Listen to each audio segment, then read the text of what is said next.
அன்னைக்கு அப்படிதாங்க. அடுப்பை பற்ற வச்சு அதில் அப்படியே சட்டியை வச்சு அந்த சட்டி சூடானதும் எண்ணெயை ஊற்றி அப்படியே அந்த எண்ணெயை கொஞ்சம் சூடாக விட்டு அதில் கொஞ்சம் வெந்தயத்தை போட்டு அந்த வெந்தயம் கொஞ்சம் அப்படியே பொரிக்கும் போது கொஞ்சம் சீரகத்தை போட்டு அப்புறம் துண்டு துண்டாக இருக்கிற பூண்டை போட்டு அதுக்கப்புறம் அது கூடயே கொஞ்சம் துண்டு துண்டாக இருக்கிற இஞ்சியும் போட்டு நல்ல ஒரு ஃப்ரை ஒன்று பண்ணி அது கூட அப்படியே பச்சை மிளகா 2 அப்படியே சீவி அதை போட்டு அதுக்கப்புறம் அது மேலே அப்படியே வெங்காயத்தை போட்டு வெங்காயம் நல்லா ப்ரௌனாக வர வரையும் அப்படி ஒரு பரட்டு இப்படி ஒரு பரட்டுன்னு நல்லா வதக்கிக்கிட்டே இருக்கணும். வெங்காயம் நல்லா பொன்னிறமாக வந்தோடனே அது கூட கொஞ்சம் தக்காளியை போட்டு அதே ஒரு மிக்சிங் டக்கு டக்குன்னு அப்படியே கொஞ்சம் உப்பு போட்டோன்னா தக்காளி நல்லா வதங்கிடும். அதனால் மேலே தேவையான அளவுக்கு கொஞ்சம் உப்பை போட்டு அப்படி ஒரு பரட்டு இப்படி ஒரு பரட்டு அப்படியே நல்லா மிக்ஸ் பண்ணிக்கிட்டே இருந்தோம்னா இந்த ஸ்டேஜில் என்ன பண்ணணும்னா கொஞ்சம் மஞ்சத்தூளை போட்டு அதை நல்லா மிக்ஸ் பண்ணணும்.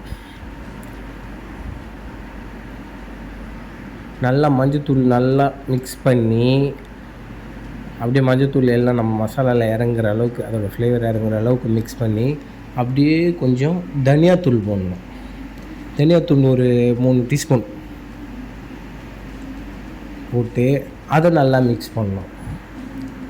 நம்ம தனியாத்தூளோட ஃப்ளேவரும் நம்ம மசாலாவில் இறங்குற மாதிரி நல்லா பக்குவமாக அப்படி ஒரு பரட்டி இப்படி ஒரு பரட்டி அப்புறம் சில்லி பவுட்ரு போடணும். மிளகாத்தூள் அது ஒரு 2 டீஸ்பூன் போட்டு அதையும் நல்லா மிக்ஸ் பண்ணணும். அந்த மாதிரி மிக்ஸ் பண்ணிக்கிட்டே இருக்கும்போது மசாலாவோட வாசனைலாம் போயிடும். அந்த அளவு மிக்ஸ் பண்ணி மசாலா இந்த மாதிரி ட்ரை ஆகிடும். இந்த ஸ்டேஜில் கரைச்சி வச்ச புளி தண்ணியை எடுத்து ஊற்றணும்.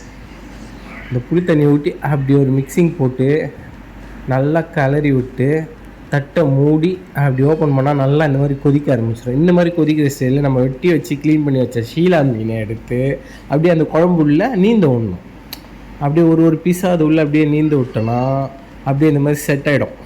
இந்த மாதிரி செட் ஆனதுக்கப்புறம் மசாலா நல்லா மீனில் பிடிக்கிட்டோன்னு கொஞ்சம் நேரம் அப்படி தட்டை மூடி எடுத்து நல்லா கொதிக்கிற ஸ்டேஜில் இந்த மாதிரி தேங்காவை கரைச்சி ஊற்றணும். குறைச்சி ஊற்றி அப்புறம் கரைச்சி தேங்காயோட ஃப்ளேவர் அதில் இறங்கிறதுக்காக கொஞ்சம் அடி மீன் மேலே எல்லாம் நல்லா மிக்ஸ் பண்ணி விட்டு அதை நல்லா கொதிக்க விட்டு இந்த மாதிரி பக்காவாக கொதிக்க விட்டோன்னா தேங்காயோட ஃப்ளேவர் அப்படியே அந்த மீனில் இறங்கிடும். மீன் குழம்பு செம்மையாக இருக்கும். இப்போ வாசனை தூக்கும். இந்த ஸ்டேஜில் அப்படியே லைட்டாக கருவேப்பிலையை தூவி இறக்க வேண்டியது தான். கமக்க மீன் குழம்பு ரெடி. இதுதான் நம்ம மீன் குழம்பு.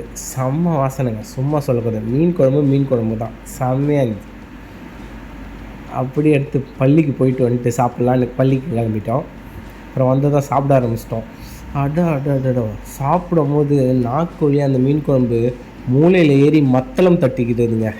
இன்றைக்கி பொண்டாட்டி ஸ்பெஷல் மீன் கிரேவியோட மீன் குழம்பு ஆசமாக இருந்துச்சு.